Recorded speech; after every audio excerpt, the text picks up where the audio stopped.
All right, this is jpeg2RAW, show number 59, recorded on October 16th, 2012. And tonight we have returning for a record 4 times, Rachel Brenke, who is always brings a big crowd and is a huge supporter of the show. She's done a lot for us. Rachel, how are you doing? I'm good. Thanks for having me, guys. So glad to have you back. You know, I've mentioned this to you before, and I know you're so busy, but we may want to consider just having you back once every. We think of the show now in like seasons. Like we're in the fall season right now. Is maybe having you back once a season or once every other season, whatever works for your schedule, because you're a person on the move more than just about anybody I know. So we could have you back every season and have new stuff to talk about. And we do have a giveaway to talk about with her a little bit later, but we're not going to do that quite yet. Before we get started, we have so many new people out there. I wanted to mention that jpeg2RAW is a weekly podcast. We do it here at jpeg2RAW.com every week, generally at 8:30 p.m. Eastern, and we interview wonderful guests like Rachel. Next week, I don't think we actually have a guest. We're probably going to be doing some Lightroom or something like that. And it's a free show. It is recorded here, and it's available within a few days of the show on iTunes, Stitcher Radio, YouTube, and just about anywhere else you can, get a podcast with an RSS feed. I get it on my phone using Beyond Pod, so wherever you want to get it, it's available there. And as we're talking about Rachel's giveaway a little bit later, we do have a giveaway going too, and I intentionally had it run a little bit longer because I knew Rachel's was going to be coming up here in the middle of October, and I wanted ours not to coincide with that. So ours is running through the end of October, and what we're doing is we're giving away I always say this wrong, but Wacom Intuos 4 pen tablet. See if you can see it here. You see it there? And if you're here on our website, all you got to do is, don't do it now because you'll come off the page, but there's a link here on our website, also on our Facebook page, that says Wacom Intuos giveaway. Just click that and go through the few easy things that you need to do to get signed up.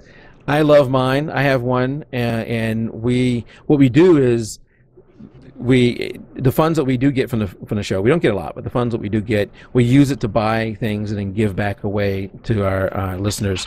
And because the show is nonprofit, we're not looking to make a profit, so we do that, and then people of our group, Facebook group, get to vote on what the product will be. So we're about to do another one after we get this one done. Then the runner-up will get a card reader, a USB 3.0 card reader, because I accidentally bought 2. I bought one for myself, and when 2 came in the mail, I thought, ooh, look at that, I got 2. And then I realized I actually paid for both of them. So I don't need 2, so we're going to give that one away too. And those will be at the end of October. So, and somebody said about our Amazon link. Yeah, so the way we get the funds is on our webpage, there's an Amazon link. And if you're going to buy anything on Amazon, click on that link, go to Amazon, buy whatever you're going to buy. It won't cost you anything extra, and then the show gets a little bit of credit that we then turn and give away to photographers. Because anybody who's a photographer knows that photography is a very expensive hobby. You got the camera, the lenses, the memory cards, the computers, the software. It just seems to never end. So we're doing whatever we can to help out a little bit. If you ever wonder who's our upcoming guest, like if you wanted to know Rachel was coming on, as soon as I booked Rachel, we have a place on our website called Forums, and in the Forums there's a calendar. I put everybody we have booked in there as soon as I book them. So months ago when we booked Rachel, I put her out there so you can see that. So if you ever want to know who's coming up, go out there and look.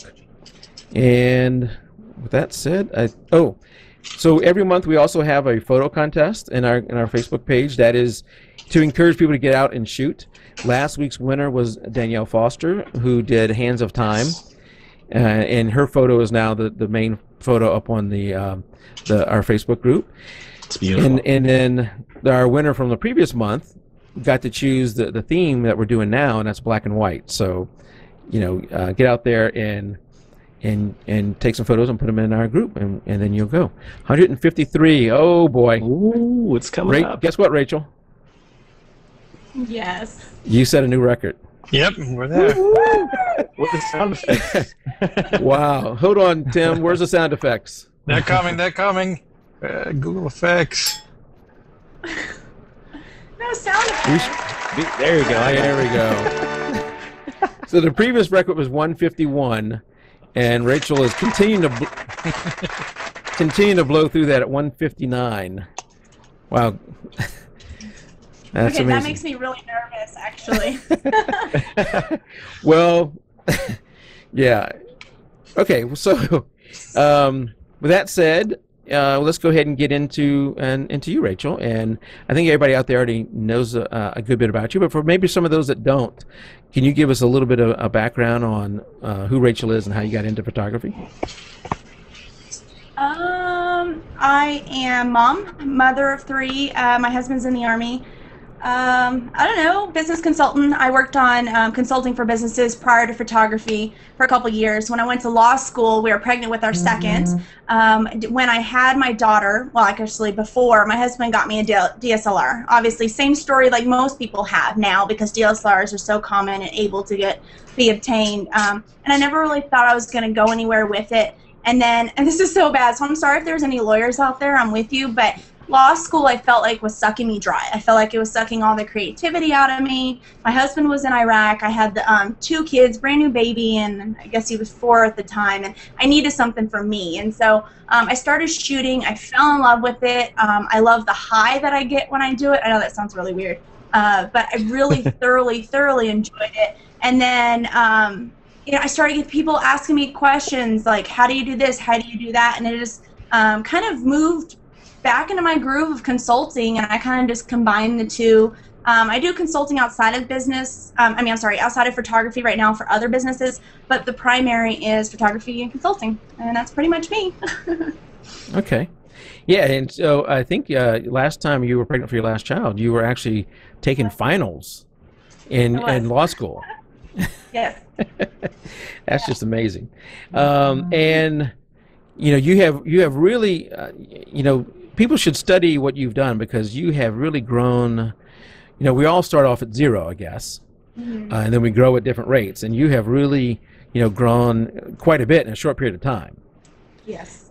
Yeah, and even Seth over here, Seth has a little story about how you impacted him, and how he's been a fan of yours for a while too. Yeah, you did. I mean, when they had you on the show before, and I heard you talking about the retainer, you're actually the reason that I use the terminology that I say retainer, and I could actually thank you for, you know, money in hand that I have. So just because you know, when people pay ahead of time, they're invested and they show up to their shoot. You know, go figure. So thank you for that, for sure. You're welcome. Well, thanks for.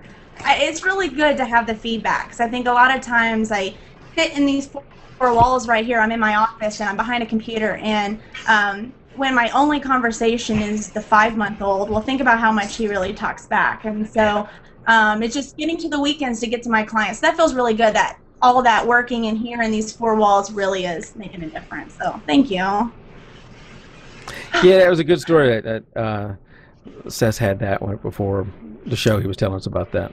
So Rachel, what is new with you? What has happened since the last time we had you on? Oh my gosh. Well, I had Caleb. He's 5.5 months now. We moved to El Paso with the Army, and so I had to start over marketing here, which was kind of hustling and pounding pavement, but it's working. I don't really know. I've had a couple magazine articles published. I have a couple more coming up. I'm booking a couple speaking engagements for 2013. I really can't announce anything for that yet, but I will keep everyone updated on the website as much as possible. I don't know, just enjoying it. I love I'm on this wave, I'm on this ride, and I'm really enjoying it. I'm meeting a lot of amazing people. My birthday was on the 5th, and a whole group of people that are in the chat room, they just kind of took Facebook by storm to make me feel really appreciated on my birthday. And so I think right then when I saw that, all of everything that I've been doing just kind of came to a head, and it felt amazing, and it kind of just pushed me a little bit further to keep reaching and keep going.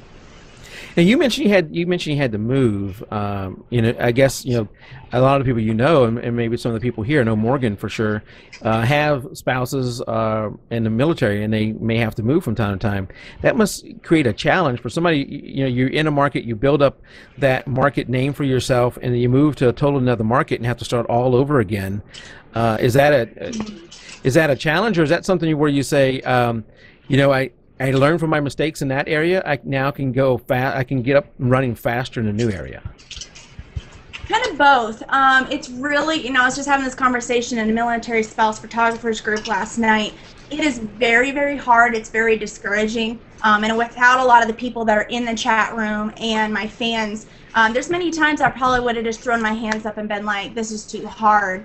But it's kind of one of those things that I always say, when you have no choice to do it, you can get it done. And so it's very hard. It's one of those you just commit, make a plan before we even move. Because I moved the business 3 times in the last 2 years, and we're looking at another move in 2013. So it's just a lot of forward marketing, creating, networking. I kind of have to expedite the relationships that I create with different businesses in town, but it's really worked out, and it's really nice because in a new location I can meet new photographers and expand my network, and I also can kind of start over. It's funny though, your clients really do follow you. It's amazing how many referrals I have from around the country for here in El Paso, and I never thought I would have had them unless I had moved here.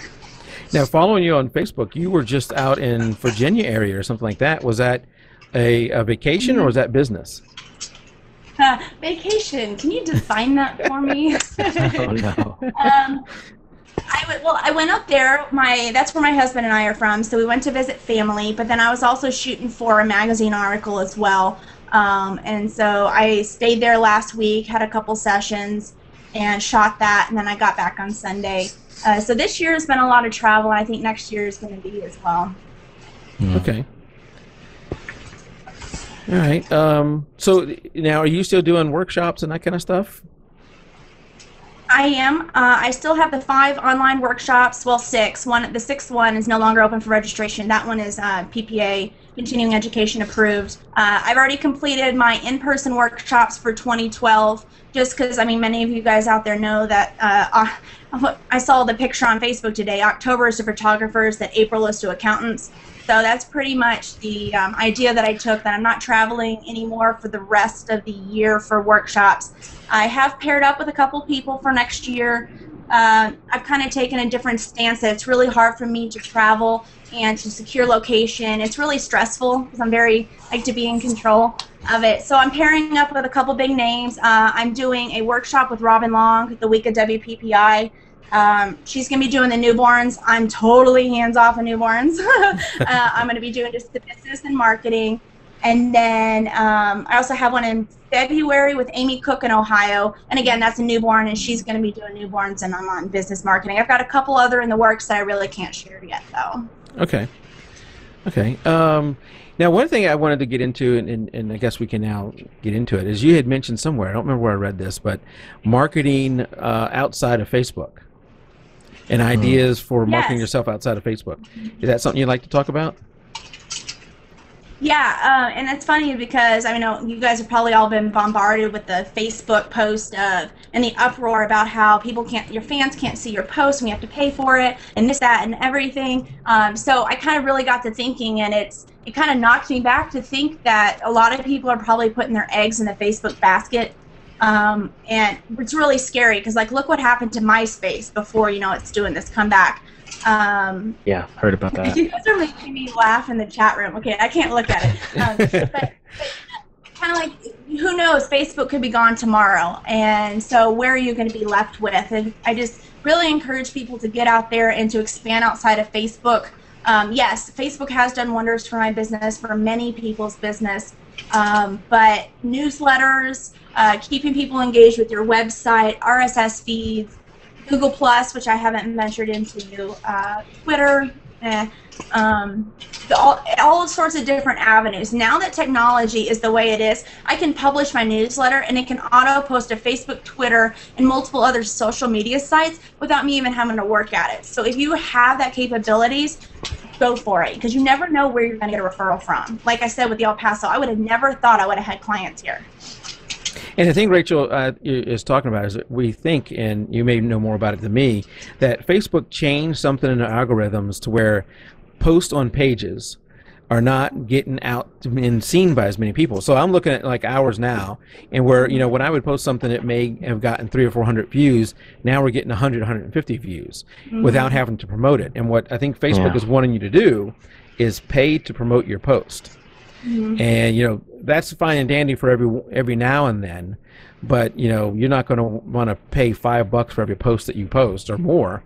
Sometimes they want more for every post you do. My opinion of this really is, and I put this on my Facebook page, and some people may not like it, but who are we to complain about a free service? Yes, they said that it would always be free. Well, technically, it still is free.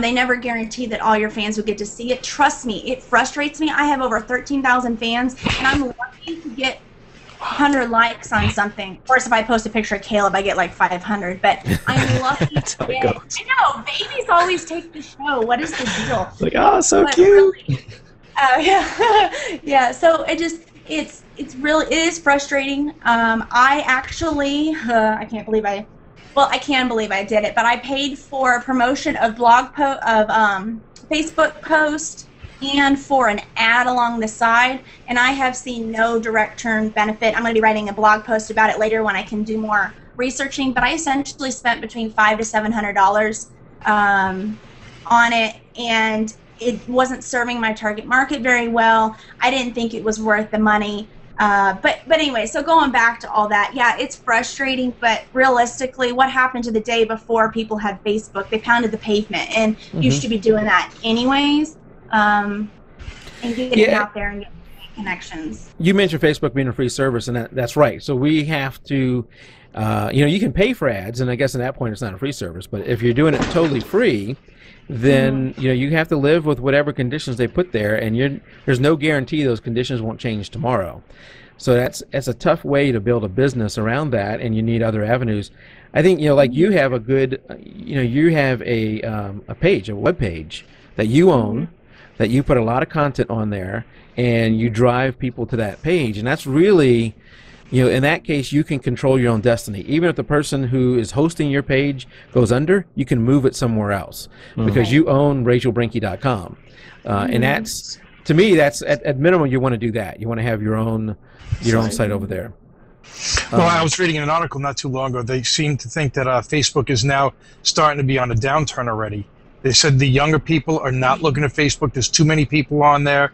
It's not as personal as it used to be. So they're starting to lose it. And you're right. MySpace came and everybody thought it was everything, and they just disappeared once Facebook came out. And who knows what the next best thing is? But see, the only place that they have to go is down, because they already have everybody. So how can you have more than everybody? It can only go down. And if they're going to try and monetize it, I think people are going to leave it. People aren't going to pay. I mean, I know I won't pay to promote anything I put up. Watch people go back to MySpace. That would be hilarious. I don't think so. Instagram, yeah, I think people are. Instagram. No, go ahead. Go ahead, Rachel. Oh, I was going to say, I think that people are going to leave Facebook. And really, some of us, especially myself, because I've been in business for a couple years, have been really lucky with, when we've started out, having where all your fans saw your posts. We're very lucky for that before the changes. But it is still a struggle no matter how many fans that you have, looking at the percentages. What was I going to say? Oh, you can find different avenues for people to like and find your post. One of the biggest things that I found is posting a picture as opposed to posting a status or a link. And so I've gotten to where I pretty much post a picture and I put the link with the picture and all the pertinent information. And the good thing about that is that I can also go back and edit whatever I typed, because y'all know I have typos galore on my page, because most of the time I'm doing it from my phone. But the good thing about it is I can go back and edit that caption of the picture, and it's all right there and it's stored, and I can just reshare it. Pictures show up. Ooh, we're over 200. Pictures can show up a little bit bigger on the newsfeed for people to see, and it's going to catch your eye a little bit more. One of the things that I like to do is I like to go along and give support to other photographers. I know how frustrating it is to post a picture that you absolutely love and not get many likes back. And you're going, oh my gosh, what's wrong with it? Well, realistically, it's probably Facebook. So I just encourage everyone, if you do have photographers on your friends page, that you've liked, like them. Help spread and increase their fan base. And encourage them to do that for you as well. Yeah, I think one of the things that about Rachel is, one, she's a great photographer, and anybody who's getting into photography really needs to be a decent photographer. But the one thing that sets the successful people apart from the non-successful is the business side, I think. And Rachel is the embodiment of the business person. I mean, she is always out there pounding, and I think a lot of us would be discouraged if we had to move because our spouses are moving for their job, whatever, and you just keep going. And like you said, don't be discouraged if you're not getting the likes you want. Just keep pushing forward. I know some people, like, we had it when we first started off too, is you have people like your page, and all of a sudden you get to a milestone, let's say it's 100, and then somebody unlikes your page, and now you're back to 99 or 98, and you're devastated. What I would say is, don't worry about that. Just keep moving forward. At some point, you can look back and say, who even remembers 100? Whoever even remembers 500, just keep moving forward. Rachel now over 13,000. I doubt the 100 mark, the 500 mark stick out in your mind anymore. Well, I opened up another page so that my clients didn't get lost in the business stuff, and I haven't even broke 1,000. And I'm like, what is wrong? What's going on? So the insecurities are there, and I check my newsletter list, and I look at the number of people that unsubscribe, and it always hurts my heart. And so it's just, I don't know. I think no matter what, no matter how far you go, you're always going to feel like you're not good enough, and you're always going to be hurt if someone doesn't like your work or unlikes your page. It's just, we're human. Yeah. And someone out there is saying they get lost in the business stuff. So, some people have the skill of photography, and some people don't have the skill of business. You happen to have both. For somebody who maybe doesn't have the skill of the business side, it doesn't mean they can't do this. Would you have any recommendations on what they could do? Pick a couple key things. Seek out, there's plenty of free resources. My blog is one of them. The phrase, there's a blog for that, has been kind of coined among my friends and followers. Because it's true, because I end up responding to forum posts with the blog, and it arises out of questions that are being asked repeatedly. And so some may think that it's being lazy, but it's really being efficient and directing you to more information. Anyway, so me saying that is, there's a lot of resources. Go out there, and just like anything else, think of 3 to 5 things that you would like to do with your business. Commit to that for a month working on those. Look up resources, bookmark, pin them on Pinterest, print them off, put them on your desk. My desk is huge so that I can spread out and print things and look at it. And just little bites at a time, eat the elephant. It sounds so cliche, but it really is true. I'm a very methodical person. I post at certain times a day, certain things at certain times a day. It's probably a little OCD, but it kind of keeps me in line. And so I just really strongly suggest being organized and just do little bits at a time if you can. Mm-hmm. Now, are you a one-woman show? Do you have anybody help you with anything?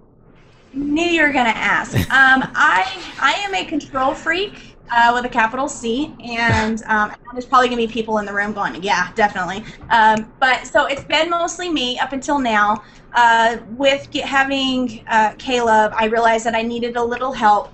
So I do have someone that helps me, like if I need a graphic created for an advertisement for my page. And she also has kind of turned into more than that I can ping things off of. And then I do have someone that I will solicit every now and again to help me proofread different articles, so on and so forth. But other than that, it's pretty much just me. Want to be in control. It's my name. It's my brand. But I do think that there is a fine line between being too much of a control freak, and I'm kind of learning that, and also outsourcing a little bit of different things that are available to you. Someone asked. Oh, go ahead. Sorry. Is Morgan texting you again? Oh, did you hear it? I'm sorry. That's who that was. No, it's some of the people in here texting me. No, go ahead. You were about to say something, Rachel. Oh, shoot. What was I going to say now? Well, then I have a question. Okay. So a few weeks ago we had Ryan Brenizer on here, and I don't know if anybody's heard of Ryan, yes. Who's done like the Brenizer effect, and he shoots something like 70-something weddings a year, just crazy number of weddings. And so what he had said You know, not everybody can do what Rachel's doing and be in control of all of it and get so big all by herself. What he has suggested is, you know, find what you do good, do that, find where you're weak, and then find somebody else that can do that for you. So, you know, some of it he outsources, some of that. You know, you may be able to find another photographer where y'all can team up and help each other with that, and use each other's skills to move both of you forward. Well, and that's the thing. It's identifying, and this is any part of business, it's identifying weaknesses and things that may take you too long. It may be cheaper realistically in the long run for you to outsource it than to spend an extensive amount of time doing it, such as taxes. I'm outsourcing. I'm so tired. You would think I'd really enjoy them, but it's one thing that I don't want to have to think about because they take a lot of time. Bookkeeping. Some people do editing. I will not release control of my editing at this time. I haven't found anybody that edits the way that I like. Yeah, I just identify. You might want to mute. Identify inefficient. Oh, sorry. That's okay. Am I still there? You're still here. Yeah. Okay. Yeah, I was going to say definitely identify things that are bogging your business down that you can outsource. The cost may stink, but if you factor into your cost of doing business and adjust your prices accordingly, you can cover it. But again, if you do increase your prices, you're going to have to do the marketing as well. Someone asked earlier, if you don't mind if I answer a question. No, go ahead. They asked, what would I take for cold marketing calls to different businesses? I would take the marketing material specific to that business. Like if it's a salon, I'm going to take ones that cater to women, or like a salon or spa. I probably do trifolds or business cards. I try not to do just plain old business cards. I try to dress them up, show them what they want. I want it to be a little bit more interesting than just a business card in a rack because that's not going to do me any good. When I go, I also have a script in my mind of when I'm going to talk to the business owner, and the biggest thing for me is to ensure that I'm not coming off as old car salesman gimmicky, that I want them to do something for me. I want to show them that it's going to be a relationship for both of us, that I'm going to push them and they're going to push me. And I kind of done that like with the different vendors that I work with online, and that's how I'm able to secure the different coupon codes for the readers and everything. It's just kind of work back and forth with each other, and it's not a one-way street. So if you do go to talk to cold call someone, definitely look at the type of business that they have. Make sure you're bringing the appropriate marketing materials, but you also want to keep your marketing materials in mind. Just because you don't want to throw out a whole bunch of expensive marketing materials or ones that are not going to work, because your return on investment is going to be nothing and they're going to have nothing to show for it. And that's another thing is quality control, and you should do this. I do a lot of my stuff quarterly. I reevaluate pricing. Okay, another one of my favorite photographers is out there. Okay, I can't do this. I got to turn the chat. So we have Mark. What was it? Mark. What was his name again? Mark. Mark Eric. Mark Eric, and who's the second one? Josh Morehouse. Josh Morehouse. Yes, well, welcome and welcome to everybody.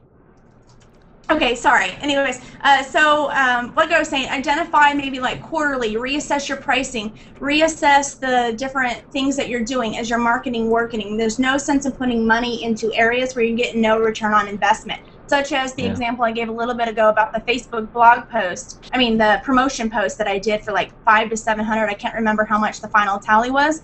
I absolutely have nothing to show that I'm aware of. I mean, I might, but since I have no real return on investment, I'm probably not going to do it again. It was a good investment to have a blog post and talk about it, but then I'm evaluating going, well, I'm not getting much out of it. But then I look at my word of mouth program, and I will invest a little bit more in the materials that I give and the time and the referral incentives that I give to clients, because I'm going to get a better return there. And that's with anything you do in the business. So I hope that answered a little bit. Oh yeah, no, that's fantastic. I cannot type this fast. I really can't. And Tim is trying to keep up with you doing show notes. He can't type. Well, Tim, you know what? While she was talking about that, she was also typing in chat. Yeah, I noticed that too. Thanks. So Tim, you're falling down on the job. And we got people out there can't. So somebody had a question. I'm going to lose it here. Anyway, if we do miss your question, you may have to state it several times, and then for us to get it. And then also we'll have a little spot at the end where we can hold it open for listener questions. So Rachel, what? Go ahead. I was gonna say, you can pop over to Facebook page and post it, and I'll try to get to it. It'll probably become a blog post. Trade shows and bridal shows, I saw. Yeah, and somebody was asking about taxes, and you know, do you give any? I don't know if you give tax advice, but I know tax law. I know enough of how to do my own taxes. I can't give legal advice, disclaimer, all that kind of stuff. But taxes is one thing I wouldn't mess with. Someone asked, you have to make a certain amount before you have to do taxes. My biggest piece of advice is no matter what you do, and this goes for shooting on private property, sales tax, formation, let the government or the owner of that property be the one to tell you yes or no. So go ahead and submit anyway. You've done all your due diligence. You've done everything you're supposed to do. It would be better for me to submit to the IRS or to the comptroller's office and then them say, oh, you don't owe anything, than for me not to do it and get fines. I can't afford, and I know I mentioned this on the show before, in the state of Texas, every day that you hold yourself out as a business without paying sales tax, you can be fined $500. I'd be working until the cows come home to pay that off, up to $500. So it's just one of those things, and taxes are really funny because when it comes to income, it depends on liability, which factors in a whole bunch of other things. And I know I really didn't answer much there, but I would always claim and submit as much as possible. So you know what I do for a living is I'm an accountant. The tax department does report to me. I'm an accountant for a major corporation, and the tax department does report to me. But I would not hold myself out as a tax expert. What I would say to that person asking that question is, it can vary by state. You really got to look at your state and what the rules are there. Of course, federal doesn't change by state, but you know, state business license, state income tax, all that can vary by state. You're better off looking into it sooner than you think, than later, because you can get yourself in trouble. And the IRS is not forgiving and not easy to deal with. So if you don't do it, you're going to be dealing with them, and then you're going to be missing your business, and we're already busy enough, and you're going to lose marketing time, you're going to lose more money. It's not worth it. So somebody also asked about studio software. Do you use any, you know, other than Lightroom or Photoshop or anything like that for editing, do you use any kind of special software for maybe tracking clients or booking clients or anything like that? I was using a couple different softwares, but I couldn't really ever sit down and get the learning curve out of them. So I pretty much use, you can see behind me, this isn't really a software, but my workflow chart, I'm trying to tilt it, but I think it's going a little slower. So I have my workflow chart on my wall, then I also have an Excel spreadsheet that I keep everything in. But the Excel spreadsheet is pretty much where I keep all the numbers and information, but this workflow chart behind me is everything from inquiry through booking, delivering of products, and so I'm able to kind of keep up. Well, Rachel, I hold myself out as an Excel expert, so if you ever want to talk Excel, you let me know. I love talking Excel. I spend almost all day in that. So for editing, what do you use, Lightroom or Photoshop? Or Perfect or both? I have Lightroom that I purchased before last time that we talked, that is sitting on my desk still in the wrapper. So I haven't been in the Lightroom. I'm still Photoshop. I started way back on Paint Shop Pro, and so it kind of was just an easy transfer from Paint Shop Pro into Photoshop. And I use Bridge to cull. That's relatively new for me. Well, I was actually gonna look for that question there, because episode, I think it was 36, when you said you were a Photoshop girl, and I was like, oh, she's gonna make her way to Lightroom. Still wrapped up, huh? Okay. Well, you know, I think it's whatever works for you. If you have a workflow that works for you, everybody, you know, I don't know if you give out your workflow chart there, if that's available for everybody else, but I would imagine that everybody has to kind of set up their own workflow. You know, even if I got your workflow chart, I may have to tweak it to me, and where Lightroom works for me, it may not work for you. Although I wish I can. The thing with Lightroom, I haven't had time to learn it. And so I'm afraid to even open it, because I'm the type of person, I'll sit there and bang my head until I figure it out, and I don't have time right now. Yeah, you know, somebody said it confuses them, and here's what I did. It has a 30-day trial, and I installed it. This is a couple years ago. I installed it. In the first 17 days, I said, I hate this thing. I don't understand what's going on. And somewhere along the line, something clicked, and I absolutely love Lightroom now. And I can go through and let's say I'm shooting a swim meet with 1,200 photos. Using the P and the X key, I can go through those things really fast. P is shortcuts. P, you flag it for you like it. X is you flag it for you don't like it. And as you hit that, it takes you to the next photo, and bam, I can go through them really fast. But, Rachel, you have a workflow that works with Bridge, and that's what works for you. And the shortcuts with batch... No, you're good. Go ahead. You go ahead. Okay, I was just going to say that the shortcuts with the batch editing, I'm sorry, the same in Bridge and in Lightroom. So there you go. Your turn. Yeah, go ahead. Oh, I was going to say, someone asked a little bit ago, how do I identify the good or bad pictures? Oh my God, excuse me. In Photoshop, I pretty much do a session from beginning to end in one sitting. Just for me, I found it's a little bit more consistent. And when I go through, I go from the very beginning to the end, and I edit as I go. I don't necessarily cull and then edit. I don't know why. I just always have. And so then I just skip over the ones that I don't like, or I drag them out of Bridge and go ahead and throw them away right then. Well, we have you on next season. Maybe you'll be telling us, I've tried Lightroom now. I love it. But I say that I know plenty of people who have tried Lightroom and stuck with Photoshop. There are things that even as much as I like Lightroom, there are things that you still need to jump into Photoshop and do. If you're going to do any heavy layers, if you're going to do any cloning, some things like that, Photoshop is just still worlds better than Lightroom on that. But I can do most of my stuff there. Why would you transfer between the two? And maybe I will be singing another song later, but I just don't have time to transfer. If I can do it all right then, click, clone, do what I need, and be done. And I didn't want to spend too much time with Lightroom, but basically, I can do 90% of my editing. So 90% of my photos never see Photoshop, and then a few of them, all you have to do is right-click on it and say Edit in Photoshop. It pops into Photoshop. You do what you need to there. You say Save, and now it's back in Lightroom. The moving back and forth is pretty easy. Now, somebody did ask, and this is kind of almost like a religious and politics question, which I think there's actually something going on tonight for politics. But I'm having to compete against the president and Romney. What's the deal? I have TiVo, so I can record it. But somebody asked, what do you use, PC or Mac? Oh, I'm a Mac girl. Yay. And I know Seth is a Mac person. Yes, I am. And we apologize for the two of you. Oh, wow. I know Kathleen was here. Kathleen is also a Mac person. Tim and I are not. We're PC. But that's kind of almost like religion. We don't need to get into that too much. I know, right? Yeah, let's not go there. All right, Rachel, we're at 9:07, and we want to leave a little time for listeners' questions. Do you want to do listener questions, then the giveaway, or giveaway, then listener questions?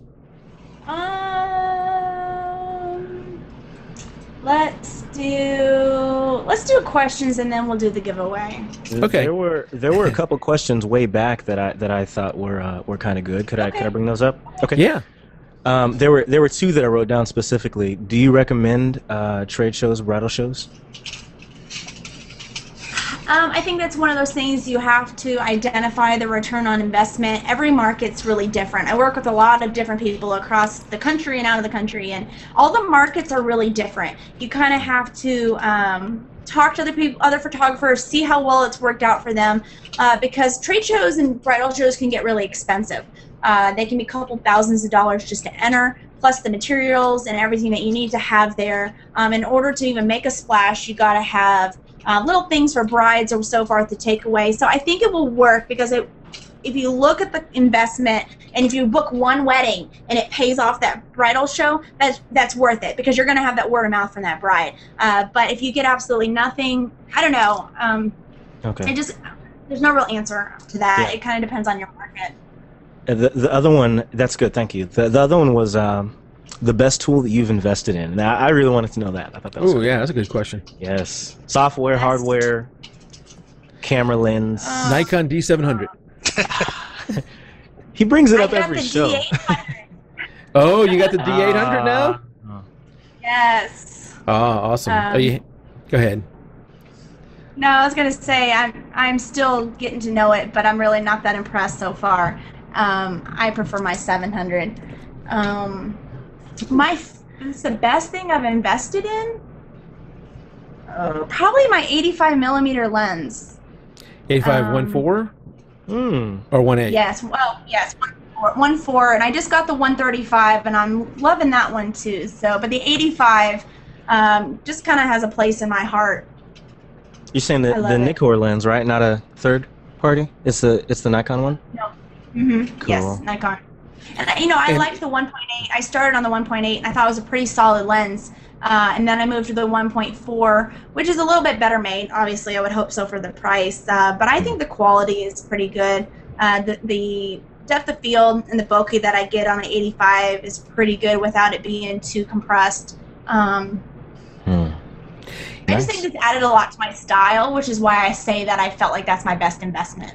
And now both cameras you mentioned, 700 and 800, are full frame. They're FX, Nikon FX cameras.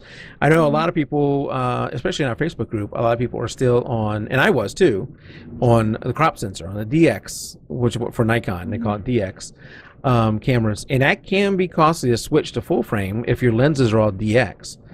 Do you see the switch from crop, or I don't know if you shot crop, but do you see full frame as having a big advantage over crop? Yes. Actually, I really thoroughly enjoy my D90. I just sold it when I got the 800, and it was kind of like a piece of me because it was the camera that really was with me when I got going. I like crop, but it's just like, I don't know, it's like opening your eyes and seeing the world when you have full frame. I never had an issue transferring lenses. My lenses worked fine. But crops, I think, are fantastic. You can rock the piece of equipment that you have. It's all about you. Yeah, equipment does take you part of the way. It can hinder or help, but I do strongly encourage that people get out there to get full frame, but I wouldn't make that a priority above your marketing or your business or your family or your profit or anything else or your savings. I would definitely save a little bit of time as you can. And what I would say, if you're shooting crop now, is look at your lenses. If you don't have a lot of DX lenses, then you're set. If you do, then I would not buy any more DX lenses. Start making your way to full frame, because I think eventually, unless there's some circumstances where crop is still better. Some sports, if you're not having to shoot low light, so you need a higher ISO. Some sports and some wildlife may be better with crop, but I think most people are going full frame. All right. Somebody had asked, it's way off the page now, but somebody had asked about time management. And with Rachel being as busy as you are, busy. With 3 kids and going through law school, you have got to be an expert on time management. Time management, it's really hard. Yeah, I know I saw someone asked earlier about balancing family and business. It's one of those things that, and that's kind of where a lot of my business stuff has come from to share with y'all, is finding efficient ways. I needed to be quick and efficient, but not give off the air that I didn't care or have my customer service lacking. So a lot of it is schedule. Like I mentioned earlier, I know what I'm going to post for the month. I have my calendar. I have an actual handwritten one that I print out, and so I know what I'm going to post. I don't have to spend time thinking about it. So like when I'm doing the laundry or driving to go pick up the kids from school or do whatever, I can think in my mind and write the blog post in my mind. So I'm not sitting on a computer and just staring and wasting an hour. I can multitask in ways like that because I've already laid out my entire plan. I know where I want to be in 6 months, 12 months, what my goals are. Same thing goes for client sessions. If I know I want to meet an X amount of sessions per month, which you should be, if you don't have a goal for that, you really need to get one to help keep you on target a little bit more. It kind of helps me to know when I need to beef up the marketing or back off a little bit. If I'm already full, well, I can back off marketing a little bit for, say, the month of October and dedicate more time to family or business, like taxes and other areas as well. Okay. And somebody out there in chat said that their husband said to them, Rachel can do it. So I guess they were struggling with managing the time, and their husband said, and I'm sure that got him a lot of extra points.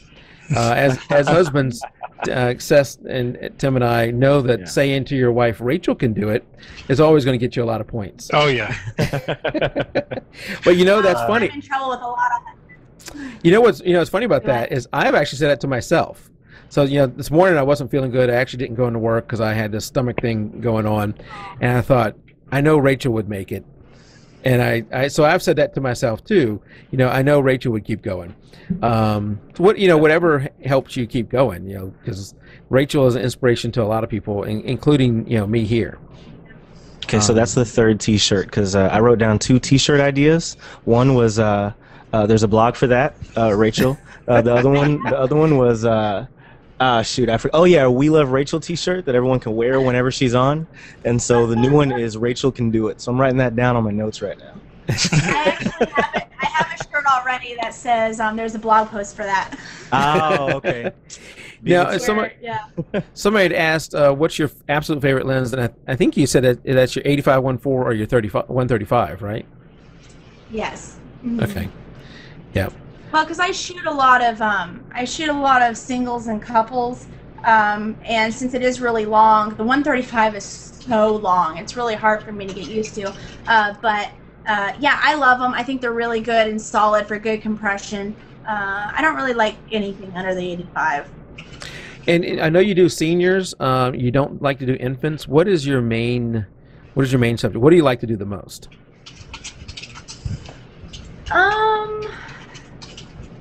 I don't know. You know what? After every time I leave a different type of session, whether it's a senior or a glamour or a boudoir or a couple, I go, well, that's the kind I want to do. That's the kind that I like. So I say it about every kind.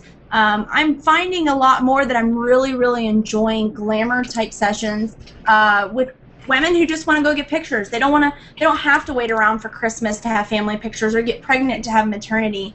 They can take control, get their pictures taken, and feel good about themselves. Yeah, you mentioned, and I say this name wrong every time. I think it's some kind of phonetic spelling of everything right here for me. But boudoir, how do you say that? Mm-hmm. Did I say it right? Boudoir. Yeah, and that's a subject that Kathleen and I have talked about having on the show for quite a long time, and I think boudoir. Okay, yeah. That's good. I need to write that down somewhere. That's something that we've talked about having on the show. We definitely want to have it tasteful, because we don't want to have. I would imagine if I had stats here, I don't have stats, but if I had stats here, the majority of people out here are female, and we would want that to be the case for that show too. We don't want a bunch of guys coming in here and oogling and causing a ruckus. But it is a very popular thing that more and more women are getting into, and you're doing a tasteful shots like that. Are you seeing that as more of your business? Is it more people getting into that? Mine's not really boudoir. It's more of just wanting to have a concept and get pictures. But I am finding that people are and I'm one of them, especially after having kids, you're very self-conscious with doing boudoir. And I think so the glamour is a happy medium for me to be able to talk a mother into doing. She still gets pretty pictures, and it's not necessarily lingerie. And it's funny we're having this conversation, because that's on my calendar. So I'm going to be writing a blog post about dispelling the myths of boudoir, of how a lot of people look at it as sleazy, that there's something wrong if you do that. Why would you want to do it? And also how to balance it if your clients don't want you to post it on the website. Mm-hmm. And so I'll talk about all that in the blog post. So it just, yeah. So, somebody has said it's supposed to be tasteful, but you'd be surprised sometimes it's not. Well, you know the other half of that too, right? Are you going to do the other half of that? Boudoir? No, just kidding. I might have trouble having that on the show. I'm joking. Well, my husband would not let me come on for that show, that's for sure. We'll start with him. Let him do it. Just take some pictures of him, some boudoir. Okay, so this I'm sure this is a Going sexist. downhill fast. Okay, I'm done. Yeah, and maybe I can end it with this. I'm sure this is a sexist comment, but I think the female body is prettier than the male body, and the thing you see with those that are tasteful is you're limiting what you're seeing, and that's done in a tasteful way. So we'll just end it with that. And cool. Somebody had a great question. Here, I missed it, but how often do you cook? I cook half and half. We like to eat out. When my husband's home, we like to go out. We're foodie people. We like to travel and try different foods. Thanks, Brandy. Someone goes, me cook. Actually, I made meatloaf tonight. I made it in the shape of a large cupcake for my kids. So awesome. it's one of awesome. But but it's one of those things that I think that it is important for me to be prominent with the kids, and so they help cook. But if I could outsource that, I totally would. My husband would agree. And you know, with 3 kids, how do you manage that during the day? Do you have somebody help you with the kids? Are they old enough? Well, your youngest may not be, but are they in daycare or something like that?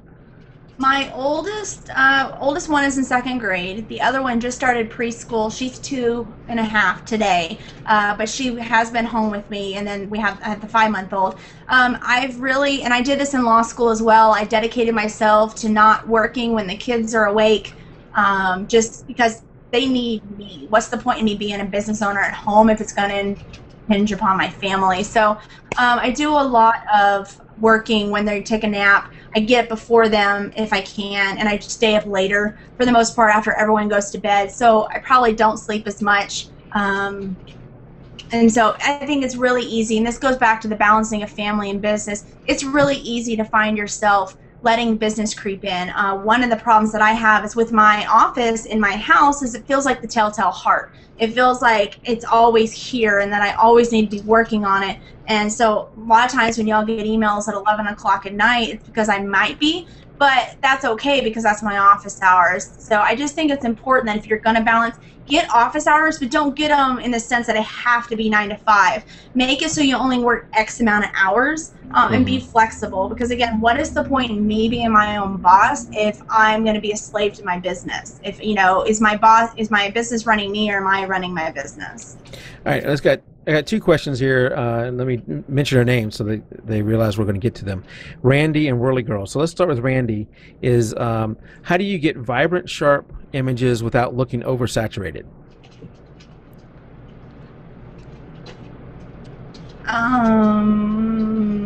Post-processing, I guess, is the question. A lot of I custom white balance right now with an expo disc. And ever since shooting and setting the custom white balance with that, I have found that all I really need to do is do a sharpening, and I might add a slight, I hate to say vignette because everyone's going to go, oh, no, but a slight edge burn just kind of help pull the eyes in a little bit. Yeah, someone said levels. Yeah, you could mess with the levels a little bit. It kind of depends on the picture. A lot of it is just getting as close to you can in camera correct, and then doing minor tweaks afterwards. If you have to do if you've underexposed or overexposed by a lot, or got your white balance way off, if you're shooting raw, white balance off is not a big problem. But the more you can get right in camera, the less you have to do afterwards, and the less editing you have to do to the image afterwards, the better it's going to turn out. If you have to do a lot of editing to the image after, it's going to have trouble. Eat up your time. Yeah, well, I think about it too, if you get it right in camera, then you're also spending less time post-processing, so you're going to end up increasing your profit and decreasing the amount of time you're spending, which will allow you to have more time to live your life and do other things, do marketing. Right. So it is critical. Okay, and Whirly Girl's question is, as a boudoir photographer, where could I be missing out on new clients? I network with all the go-to places, salons, lingerie, bridal, etc. So I guess she's looking for how to network and get more clients in that group. One of the things that really most people don't think about, that if you do shoot families, what is in a family typically? A mom. And who better to ask if they're already your client in the door? I'm a big believer in, once your clients, whether they've inquired or booked, both of them, once they're in your door, and I wrote a blog post, it's called Pulling Your Clients from the Foyer to Your Living Room. They're in your foyer when they inquire. They're in your living room when they book. We'll bring them to your dining room table with another session by going after those moms, by going after, like you do seniors, they probably have a mom, and go after them and just do little subtle marketing and let them know that you provide those services, because there's many times, I don't really put out that I do a lot of boudoir just because my time constraints right now and moving. I'm just now really finding a new hair and makeup artist, which is very critical as well. But outside of the typical salons and spas and relationships that you can create there, definitely look at the clients that you already have. What can you expand out of that? Yeah, and it takes a while to build a client base. You're not going to do it overnight. Okay, I think we're time now to do the giveaway. What do you think? People are saying shoot raw. yeah, as you're getting that ready, yeah, JPEG to RAW. It's not all we're about, but definitely we recommend shooting RAW. It's not. There's some cases where you may not want to, but RAW definitely gives you a lot more data to work with. All right, Rachel.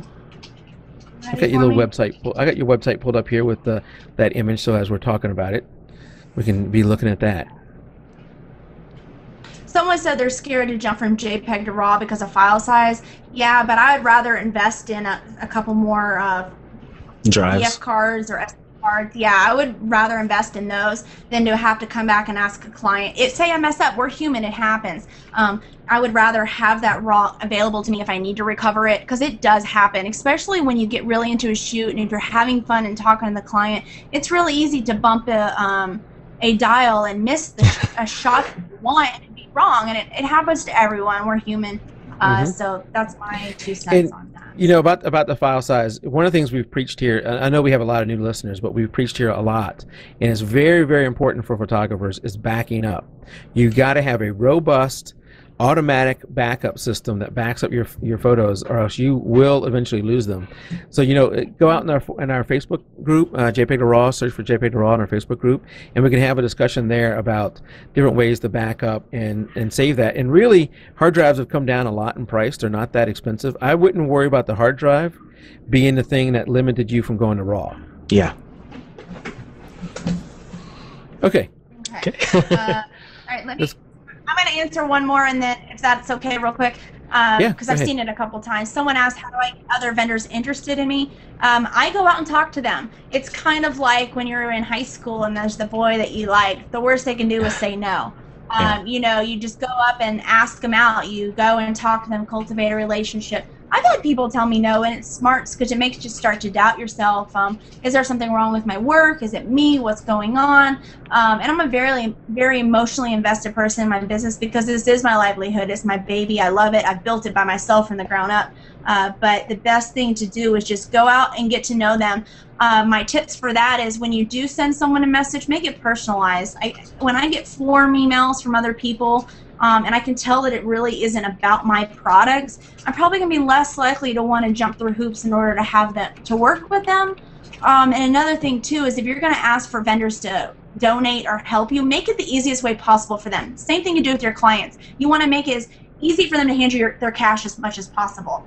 Because I'll have people that will inquire about giveaway. I'll say yes, and then they want me to do this. Well, I don't have time to do all that as much as I want to help. So, okay, that's my 2 cents. No, that was great. Oh, yeah. And we're still getting a lot of discussion about backing up. You know, head out to our Facebook group and we can talk about it more there, because now we're going to give Rachel some time to announce some of the winners. You're not going to do all of them, right? I think you're holding some of them. What I'm going to do, I was going to list all 5 names, but I'm only, there's 5 prize packs. But I'm only going to identify which one has the lens, which someone asked earlier about third-party lenses. I have 2 Tamarins, and that's why I'm giving away a Tamarin here. I love to have one too. I love them. I'm a fan now. They're good, yeah. Yeah. All right, let's see. So for the first prize pack that we have the lens and a couple other items, the winner for that is Krista Rundle Donald. And then, so that's the main one. And then we have 4 other prizes. That's going to be Jessica Buck, Maria Bryan, Michelle Kendall, and Melissa Conklin. Wow. Are any of you guys out there in chat? No, I haven't seen any of their names. And I imagine if you missed that, you'll be posting that right after the show on your Facebook page? Just did it. Okay. So congratulations to the winners. Yeah. If you have, so it is yeah, there you go, Tim. That was actually Sess. Or Sess. Congratulations to the winners. It's very nice, Rachel, for you to do these giveaways and give people, you know, a chance to win something like the Tamron lens. There, I've used Tamron too. I have one of my favorite lenses is Tamron. So they make some great lenses. Yeah. And imagine the Tamron. The Tamron you give away, it depends on if they're a Nikon or if they're a Canon. You know, you'll get the Nikon version or the Canon version, right? Yep, or Sony. Yep, they just contact me, and I've already arranged with Tamron that that I've covered payment, and then it will just be sent straight to them on whatever amount that they need. Okay. And Rachel has this the winners' names and everything up on her Facebook page. You can see it there. We still got a few minutes here, but when you do go to leave, don't do this yet.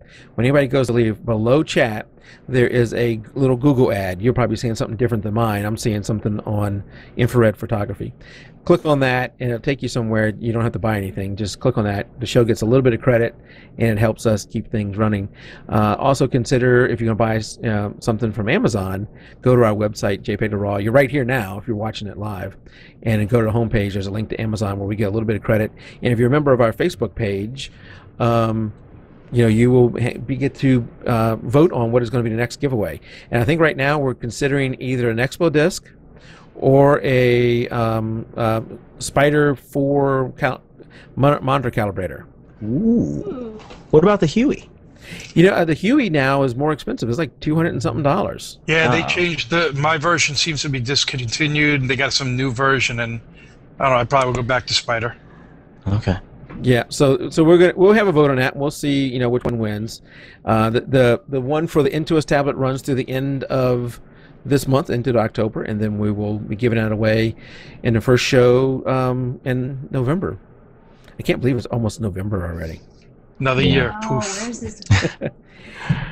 All right, well, everybody hang out for a minute. We'll have a little bit of after the show discussion, but we'll go ahead and end the official show right now, right on the dot, 9:30. We did it right on the dot as far as what I see here. Rachel, you did set a record. I saw a record of 225. That's the number I saw. For live listeners. That is 225, that's record. what I logged in. That's awesome. Yeah. Thank you. Congratulations. Thank you, everybody who came out. And we'll see you next week. Don't know who the host guest is going to be, because we were going to have Nicole Young, but she is having internet problems. She can't get on the internet right now, so we'll have to rebook her for another time. But if we'll have a show next week, and we'll probably do something on Lightroom or something like that. So be sure to come out next week, same time, same place. We'll see everybody next week. Good night. Good night. Night.